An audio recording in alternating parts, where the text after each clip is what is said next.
Es no bueno is not good. Está no nublado is not cloudy. Yo estoy profesor o yo soy aquí. Yo creo, tú tienes y nosotros trabajamos. Saludos, damas y caballeros. Greetings, ladies and gentlemen. Today we're talking about the 5 rookie mistakes in Spanish. Mistakes that you definitely don't want to be making if you're a rookie, an intermediate, or definitely not as an advanced student. So let's look at the first mistake here. Before we do that, I want to tell you to stick around for number 5, because if you don't, you're going to be a little bit hot under the collar.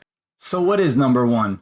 Number 1 is using the word no in the wrong place. People say es no bueno, is not good, or está no nublado, is not cloudy.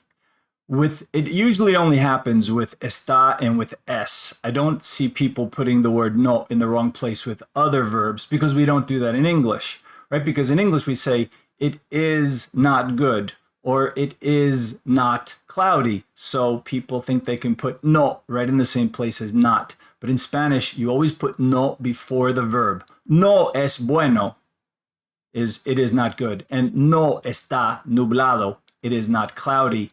With other verbs, we don't have that problem, because in English we say don't before the verb, or doesn't. He doesn't like it. So we put the no in the right place. No le gusta. Okay, what's number 2? Is confusing the verb ser and estar. So I'm going to explain it a little bit now, but you can check out my video on ser and estar. It's under this video. You'll find the link to it. So basically people say yo estoy profesor, o yo soy aquí. And this is just mixing them up.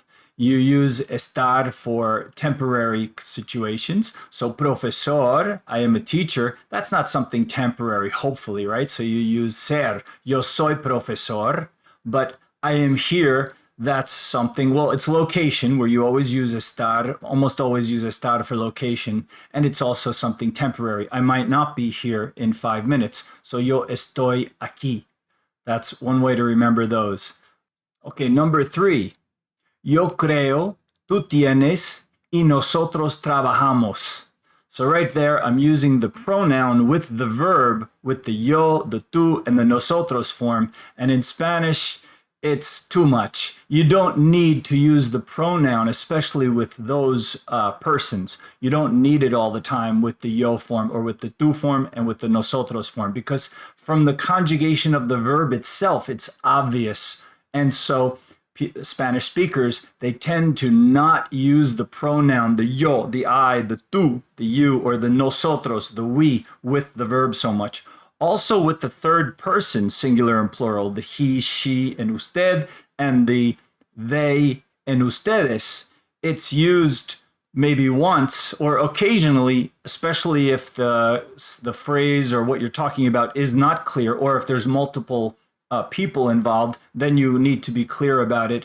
But even in that case, they'll use it once and then they drop it off. Like they might say, mi hermano trabaja en esa empresa. Él, and then after that, ha trabajado ahí por muchos años, pero no le gusta el trabajo. So just remember that you need to notice that they don't use the pronouns as much as we do in English. Because for one, they don't have to, because the verb clearly tells who it's talking about. But then even where there could be doubt, they still tend to drop the pronoun more than we do. They won't always be saying él or ella or ellos. So try, definitely with the yo, the tú, and the nosotros, drop it. Don't use the pronoun as, 90% of the time, don't use the pronoun. It doesn't mean that they never say yo or tú or nosotros. That's not the case. They definitely say those pronouns, but just don't use it every time the way we do in English. So you can simply say creo, tienes, y trabajamos. While you're at it, book a class with me on Italki. You'll find the information under the video. I love teaching Spanish. I also teach ESL, English, if you're working on your English, you're a Latino. So book a class, try out a trial class, see how it goes. Who knows, you might like it. Okay, number 4, it's a little bit trickier. Sometimes I hear people say, gracias por llamando, which would, if you translated literally word for word, thank you for calling.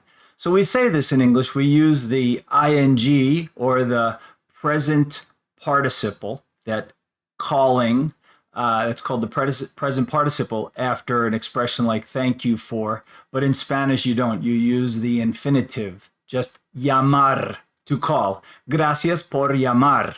So please, I challenge you now, write in the comments below the video. Please write a little anything, not just to me. Maybe you're thanking your mom or your dad or your wife or your husband or your friend or me. Please put a gracias por and then a verb. Not llamar. Use another one. Or write a little comment to somebody. Gracias por, and then use the infinitive just to practice this. And then say it to somebody too, or say it to yourself. Say it out loud. It's good to practice it to break that habit. So that's how you would say that. Gracias por llamar. Thanks for calling.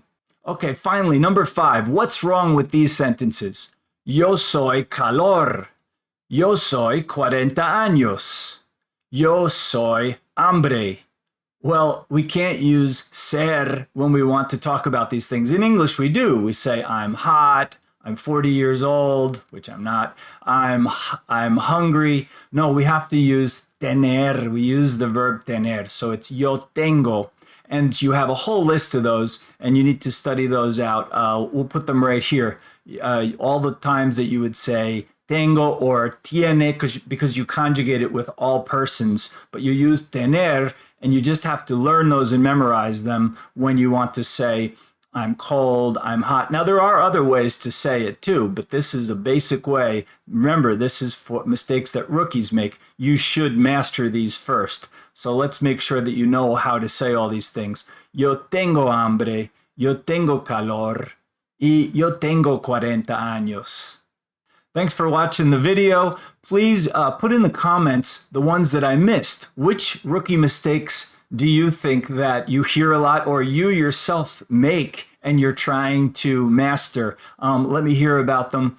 Please give the video a like and subscribe if you're not subscribed. And please watch one of these next videos. And remember, millions of people speak Spanish fluently, and you will too.